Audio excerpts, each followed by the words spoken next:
Hi there, Megan Thompson here with Megan Thompson Coaching. And today on our show, we're going to talk all about what to do when your child has big, happy feelings that seem to be out of control and they're being rejected by their peers or by other people, and they're trying to deal with the cycle related to that, right? So if your child is dealing with daily meltdowns, or your teen is shutting down because they feel social exclusion or social rejection, then you definitely want to make sure that you are paying attention to today's conversation, because we're going to break down the pattern of watching your child struggle so hard to make friends and to be themselves around their friends, and then feel rejected quite quickly with that whole cycle, right? So let's make sure that we're breaking down the whole pattern and really talking about the full picture. If you're a parent who's dealing with the meltdown cycle, your child is dealing with big emotions that's leading to risky behaviors like hitting, kicking, screaming, throwing things, hitting their siblings, not just hitting you, right? Running up and popping one over to a sibling around in the house, or you're worried that your child can't be safe amongst their peers. And this is happening on a regular basis. Make sure you stay tuned. And if your child is somebody who slows down and shuts down in those big emotions when they're experiencing a negative event, that might mean that they are sad, frustrated, stuck, or disappointed, or scared, and they're running away from their problems, right? Highly sensitive kids either explode or implode in that daily meltdown cycle. And if you're dealing with this on a daily basis, that's not developmentally appropriate, even if your child is a preteen or teenager, okay? So this is really important. Daily shutdowns, refusals, or checking out from their own life and their own life's experience will totally shift the trajectory of your child's future if you're not turning this around now. It's really important to not chalk this up to hormones, okay, or a developmental stage, or even in a pandemic, right? If your child is dealing with any of these big major challenges, you've seen this perpetuate itself for 2 weeks or more, then you definitely need to be paying attention. And so if you're clear on the fact that your child's highly sensitive, they feel big feelings, they notice small details and big details, they are easily overwhelmed and overstimulated, they are emotionally reactive and empathetic, and those two can feel like an oxymoron, so listen to my other trainings on that. And then they notice small details, then your child is likely highly sensitive. They fit into those 4 components of the personality trait. You are in the right place, and your child's big emotions aren't always negative, right? So today we're going to talk all about when your child's big emotions are positive, and then they end up in a situation where they regret their behavior because those big emotions are so big that they do weird stuff. I'm just going to call it tight. We're just going to talk all about the fear that your child could be having, or something that you are noticing for your child where their behavior is unlikely, unusual, or just quote unquote the dreaded too much. That label that we see highly sensitive kids get all the time. Those big emotions are too big, too much, too excited, too mad, too sad. We see a lot more around the negative emotion, right? But many of you parent a kid whose big emotions, no matter what they are, can feel like too much to handle. And it's really important that you're parenting your child in a way that they don't feel like they are too much to handle. A highly sensitive child or a highly sensitive teen who feels like they are too much for their parents feel responsible and like they need to be in charge of their big emotions more so than how they're led by you. And that is a very topsy-turvy experience for a child or teen to have. They need to be able to rely on you as a parent, and they need to be able to rely on the understanding that you know how to lead them out of their big emotions, how to help them feel in control of their experiences, and how to help them thrive in any environment, whether that be home or with friends or in their community, in sports or at school. And if your child feels stuck in that, that's a very scary experience for your child to experience regularly. And children who don't feel supported emotionally or understood emotionally by their parents, simply by a mismatch of parenting, can experience a perception that they're being neglected. And so I want to understand what this is, for parents who have understood your childhood. You might be highly sensitive and you've tried to Monday morning quarterback your experiences, nitpick or dive into your own self-awareness, right? All of the above. If you could parent yourself, how you would have parented yourself differently. You might have stumbled along the term called childhood emotional neglect, CEN for short.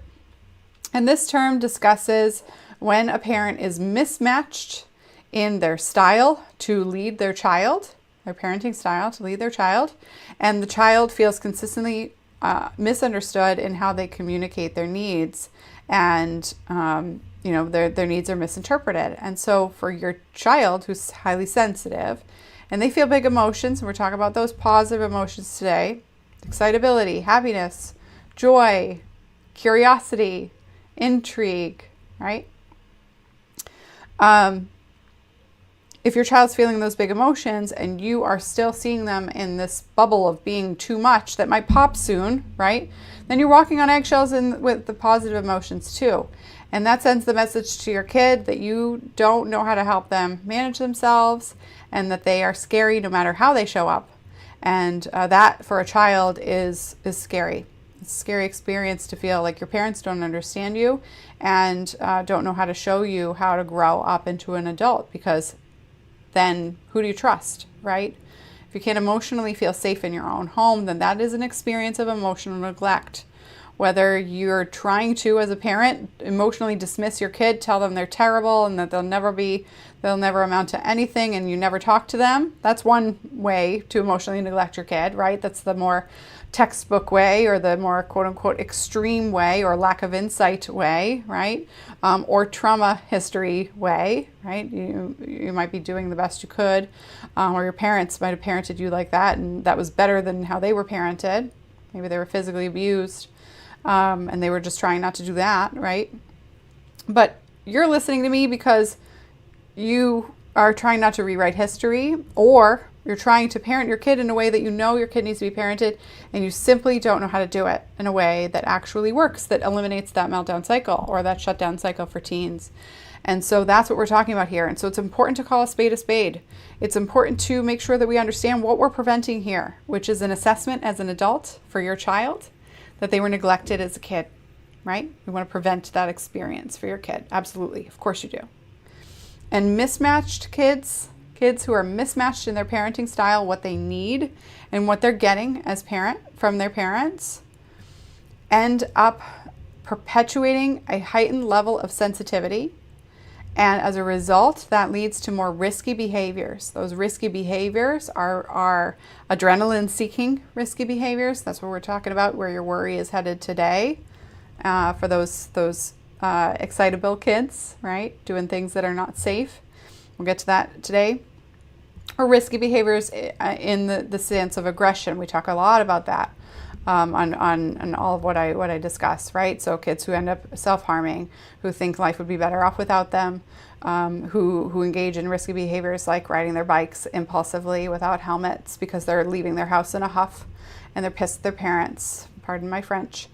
And then teenagers, just completely checking out on the screens, Snapchatting random strangers, Instagramming, having multiple Instagram accounts, TikTok with strangers, DMing strangers, etc., to seek an emotional need of feeling fulfilled, right? And that is a whole different world that many parents think that their kid won't get involved in. But what we know to be true as experts in this space, especially in the mental health world for our private practice, which is a different company than how you're contacting us here or staying in touch with us here. But we've seen it all. We've seen all of the challenges that sensitive kids can meet their needs through that create bigger problems. And so when we think about being able to prevent this, and what is inevitable for sensitive kids who escape their emotions is that they escape their emotions into risky behaviors or refusal to live their lives in a either overt way by just saying, no, I'm not going to school, I'm not hanging out with friends, I just don't want to, right? Or in a more ingrained way, which leads to depression and anxiety, where they just feel perpetually stuck in fear. So your sensitive kids are, we know to be true, if they're melting down or if they're shutting down, and they're trying not to feel their big old feelings, right? And that can feel counterproductive for you to hear as a parent, contradictory maybe, but it's true. I've been doing this for too long to tell you anything different. Over a decade, if this is the first time you've heard from me, right? So in noticing all of that and studying this topic of my expertise for many, many years and working with hundreds of families and breaking out of this pattern, you know that dealing with all of those big negative emotions are super, super important for your kid to learn to manage. And if your child is dealing with big positive emotions and they're trying to navigate social circumstances, then you can be caught between a rock and a hard place if you're trying to help your kid build insight into their behavior. And you're noticing that they feel so embarrassed by their positive behavior that leads to negative emotions too, right? Embarrassment, guilt, an experience of rejection, worry, right? You might have gone down the rabbit hole of the fad label of rejection sensitivity dysphoria, RSD, which doesn't have nearly as much research around than sensory processing sensitivity. It's a label that somebody who knew more about ADHD just kind of added to the diagnosis rather than learning about sensory processing sensitivity and how sensitive people can be mislabeled with ADHD, inattentive type, and are definitely susceptible to a sense of rejection because they are emotionally more aware, emotionally more observant, right? When you take the whole world from the top circle of a funnel and you take in all that much information, when the other 80% of the population takes in the information from the world like the bottom of the funnel, then of course you're going to pay attention to more details and be more overwhelmed by those details, to include when people look at you funny, right?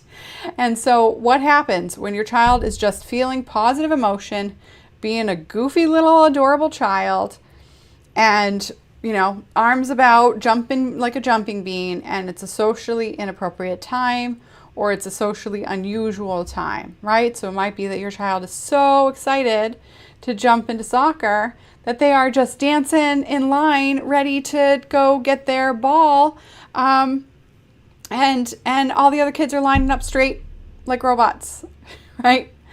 And your child is just full of joy that day. But what happens is that the kid in front of them happens to get kicked because your child is just super excited to take their turn kicking into the goal at soccer practice. And the kid turns to them and goes, "Stop being so weird. Chill out."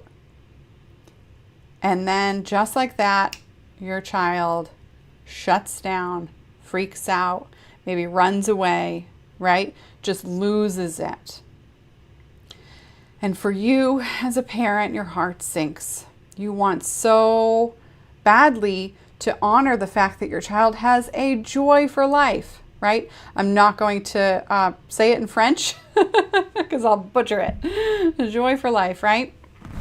And that is something that everybody in life should have, right? We want that. We want adults. Adults need more joy in their life. Adults need to play and experience happiness and see a possibility and challenge and soak up silver linings and gratitude and exude it and notice that the world, all the blessings of the world, right?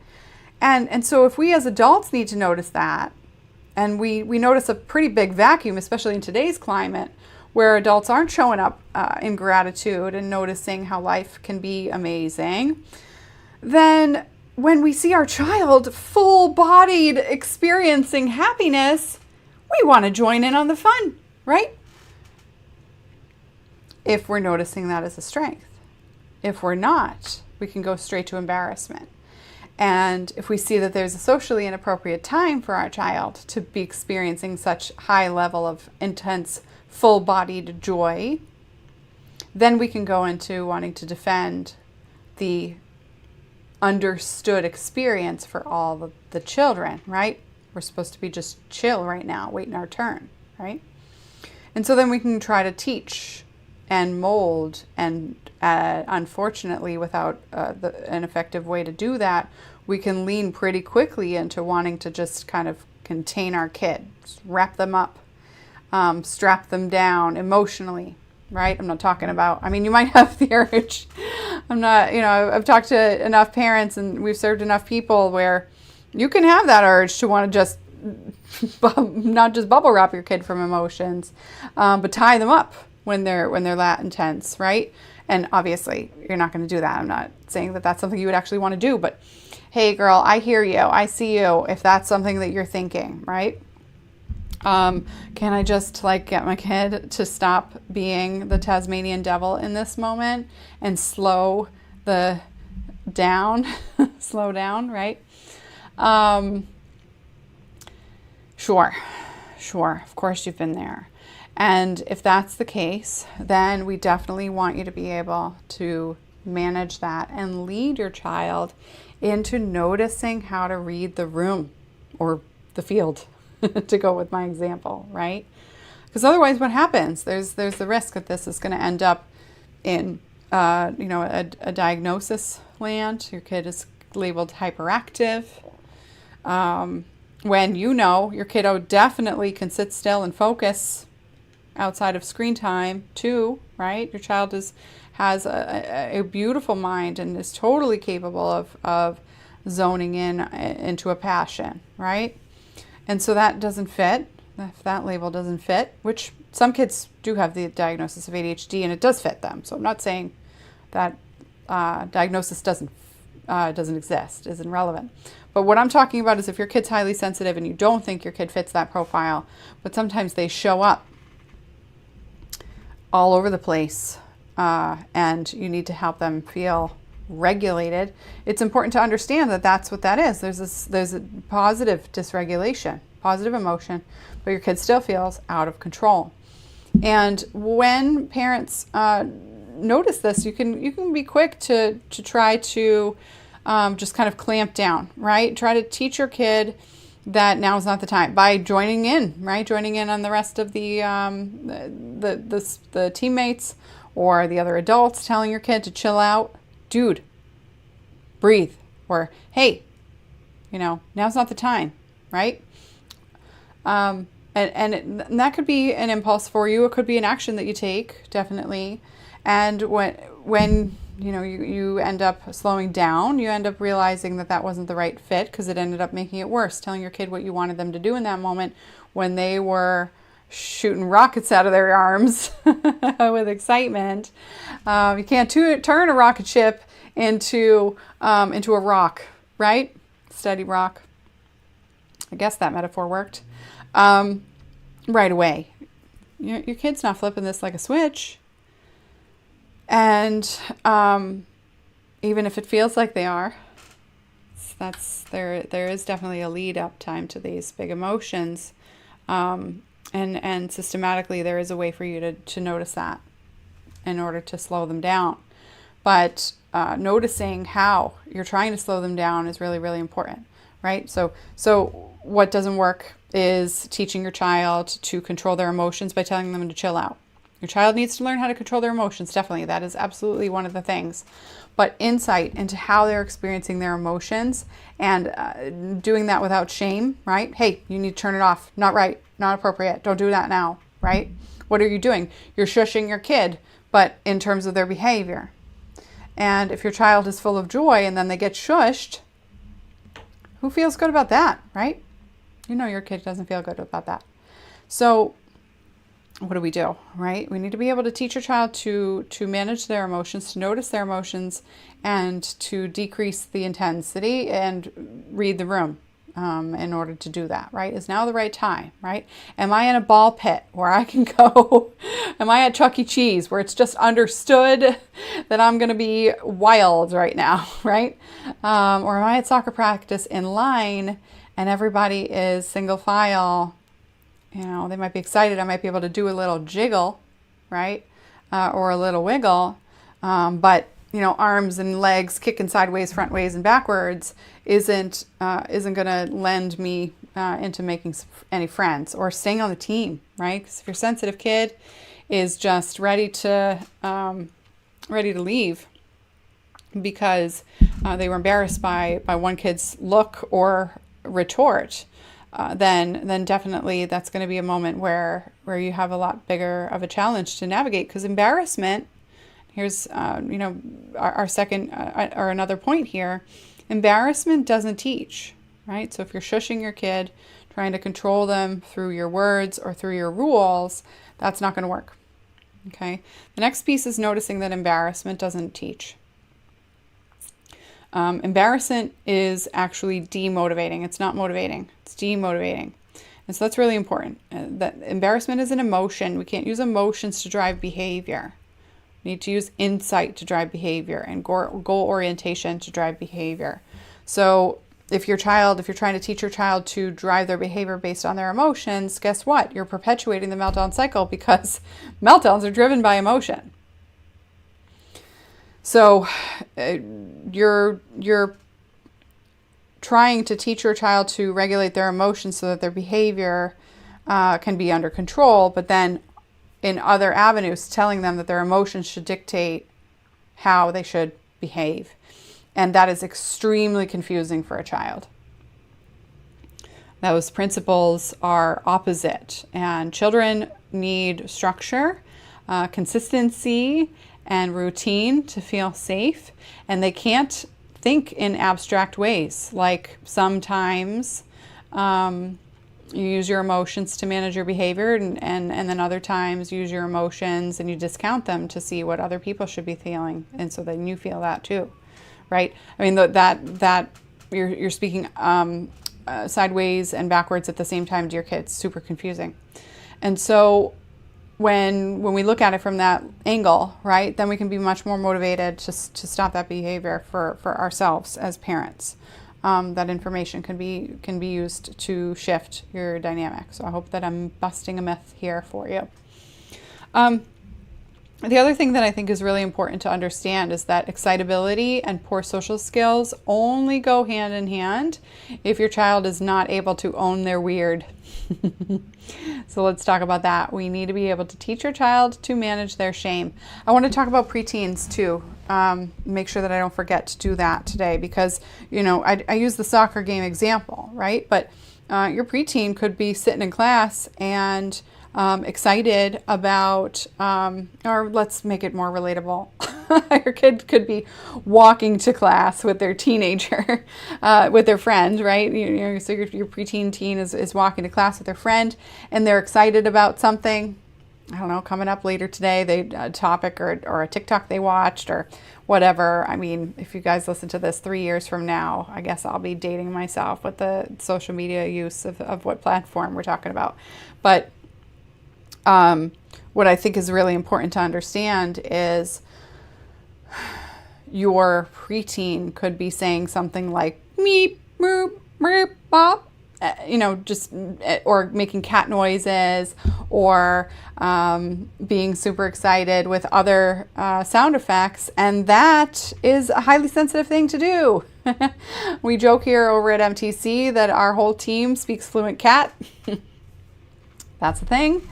But for your highly sensitive teen, immediately after that excitement sound effect comes out of their mouth, they can go straight to, oh snap, what did I just do? I can't believe I just did that. Holy smokes, red face, gotta get out of here. And what do? They zip, and then they completely judge themselves, go straight into self-criticism. I can't believe I just said that. You're such an idiot. Who do you think you are? Now she's going to totally write you off. Do you think she's going to tell Betty, another dated name? Do you think she's going to tell Betty about this tomorrow? Do you think she's going to tell Lizzie about this on over DM later today? Oh my gosh. Am I going to get, group chat bullied? Right? So she totally misses the conversation around how her friends are all doing this certain social media challenge because she was in her mind about the fact that she made a meep, mop, boop, dop noise. And then later on whatever social media platform she's on, she sees her friends doing the challenge and she misses the fact that she got invited. And what happens next? Another rabbit hole of rejection. I can't believe my friends didn't tell me they were doing this. They must not like me. See, of course. Of course my friends don't like me.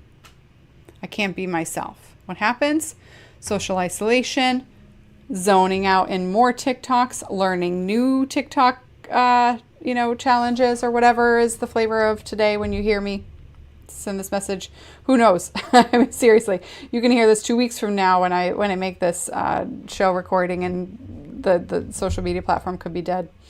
But it doesn't matter, right? What matters is that your kid is hearing something from their peers that might not actually be there because they're experiencing a negative emotion and they don't know how to regulate it enough to own their weird.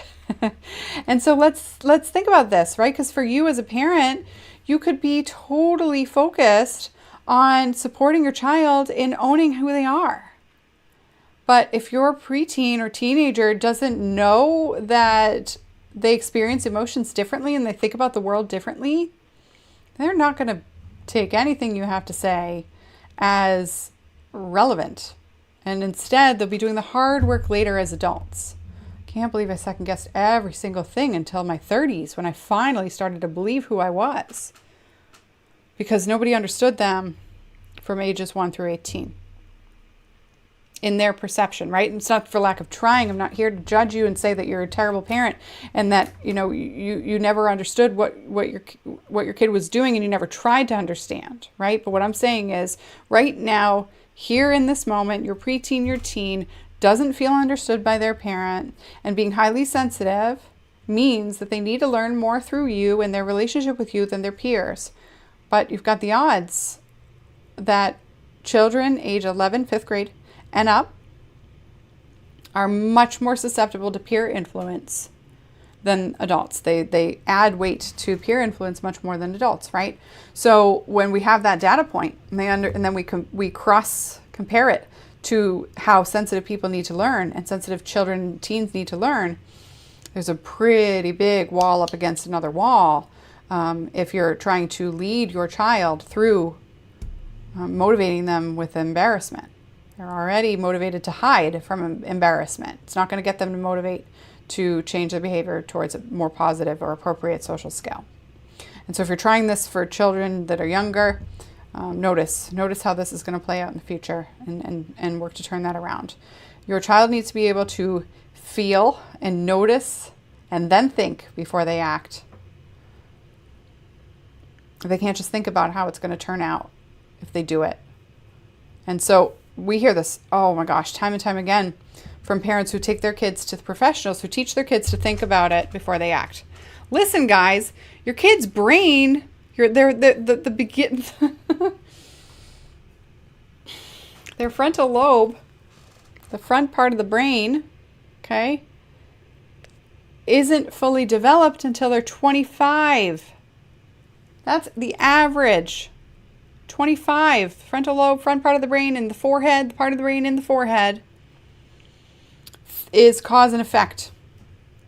What I do creates something else. Okay? So if you're listening to a professional who's just having a conversation with your kid on a couch or at a desk, right? Like I'm not just speaking about or in a medical chair, right? So this could be pediatricians, therapists, occupational therapists, psychiatrists, doctors who are neither pediatricians or psychiatrists, teachers, principals, assistant principals, school counselors, coaches.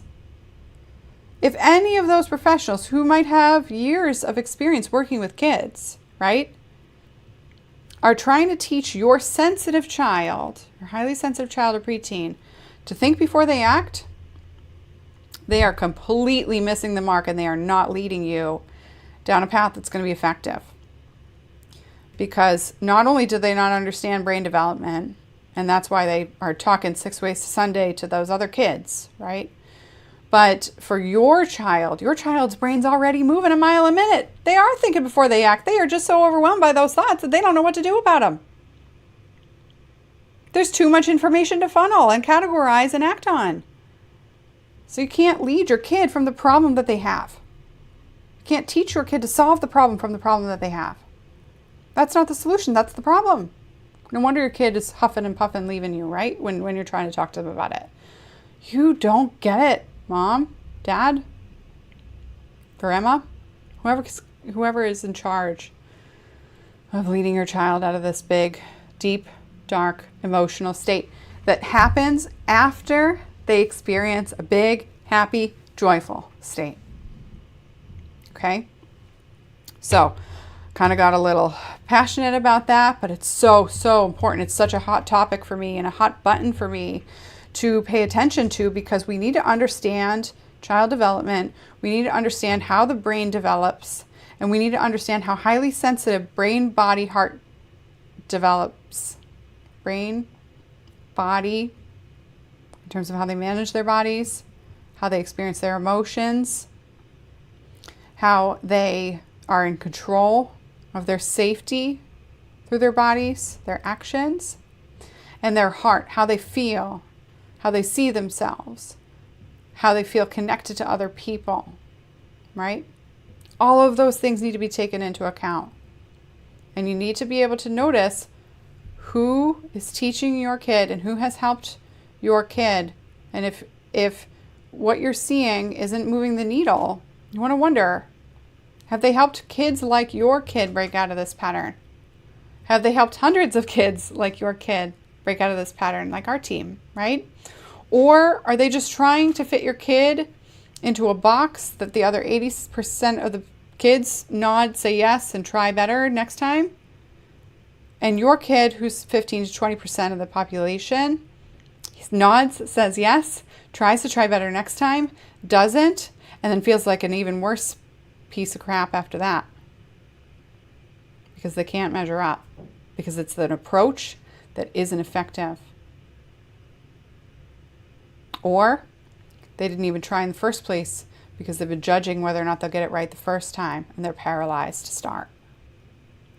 That's the type of kid that you could have in your home. And that type of kid isn't broken. They are not broken. Your child is not broken. You are not broken. The strategy you're using definitely has a lot of cracks in it. But if you're ready to break out of that pattern, you're ready to use exactly what works, that has worked repeatedly for consistent number of families over and over and over again, you're ready to see if you're fit for what we do here at MTC, then I would encourage you to book a call. Okay? Have a conversation with our team. On that conversation, we are going to discuss whether or not we're fit. We're going to cover what you've tried so far, where you might have gone left when you need to have gone right, and we're going to teach you what going right might look like if you decide, and I'm not trying to say, well, it works, so maybe it is the right way. In my opinion, I'm kind of biased, right? But when you pivoted when you should have shuffled, right? I don't know, sports. But in that respect, what we're noticing is that if you're listening to what we have to say, it is not because you're a crappy person or a crappy parent. You have been trying your darndest to get out of this pattern, and you're not there yet. So, if you're ready to break out of it faster, more efficiently, more effectively, then have a conversation with our team. We will discuss and uncover where you might be stuck, what you've tried so far, and then we'll cover where you want to go, what your goals are, right? And if we are the best fit to help you cover that groundwork and get to those goals, then we will tell you exactly how that works. You can get started right away. But if we're not the fit, this is really, really important. If we are not the fit, it is super important that we still have that conversation, because we will tell you what's going to work more effectively and we'll point you in that direction. So feel free to reach out. We'll have a conversation and we'll point you in the right direction, whether that's to be working with us or doing something different. And that is a conversation that we're happy to have. It's not something that we can do over just a quick DM or a chit chat on a message board, right? You need to have back and forth conversation. We need to understand where you're truly, really stuck. And go ahead over to meganthompsoncoaching.com/talk, or meganthompsoncoaching.com/teen talk if you're parenting a high school age or older teenager in high school. Okay. Or meganthompsoncoaching.com/talk is 8th graders and under. Okay. All right, folks, have a wonderful day. Look forward to hearing from you, and we'll catch you on the next show.